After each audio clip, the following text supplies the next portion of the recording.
കർത്താവേ, ജീവിതത്തിൽ താന്നു പോകുന്ന വേദനയുള്ളവർ എന്നെ കേൾക്കുന്നുണ്ട്.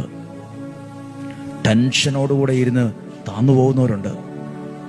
ആകെ പിടുത്തം വിട്ട അവസ്ഥയിൽ വചനം കേൾക്കുന്നവരുണ്ട്. എന്നോടൊരാൾ പറഞ്ഞേ, ഇനി ഇങ്ങനെ പോയാൽ ഒട്ടും ശരിയാവില്ല, എൻ്റെ ജീവിതം എൻ്റെ കയ്യിൽ നിന്ന് പോവും, അതുകൊണ്ടാണ് ഞാൻ വന്നേ എന്ന് പറഞ്ഞു. ഇതുപോലെ ജീവിതത്തിൽ എല്ലാം നഷ്ടപ്പെട്ട് എല്ലാം തകർന്നു പോയവർ താന്നു പോകുന്നവരുണ്ട്.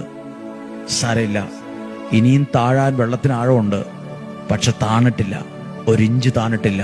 കാരണം ആ കയ്യിൽ ദൈവത്തിന്റെ ഒരു മുറുക്കപ്പിടുത്തം വന്നു.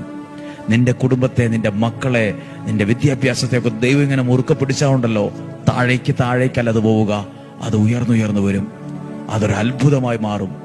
ദൈവത്തിന്റെ കരം നിന്റെ മേലുണ്ട്. പ്രാർത്ഥിക്കട്ടെ. കർത്താവെ, ഡെയിലി ബ്ലെസ്സിങ്ങിൽ വചനം കേൾക്കുന്ന ഈ കുടുംബത്തെ അനുഗ്രഹിച്ച് പ്രാർത്ഥിക്കുന്നു. മാതാപിതാക്കളെ അനുഗ്രഹിച്ച് പ്രാർത്ഥിക്കുന്നു. യുവതി യുവാക്കൾ, പ്രത്യേകിച്ച് കുഞ്ഞുങ്ങളെ അനുഗ്രഹിച്ച് പ്രാർത്ഥിക്കുന്നു. അവരുടെ സ്വഭാവം, ജീവിതം, സ്വപ്നങ്ങളെല്ലാം അനുഗ്രഹമാകട്ടെ. നല്ല സ്വഭാവമുള്ളവരായി മാറട്ടെ.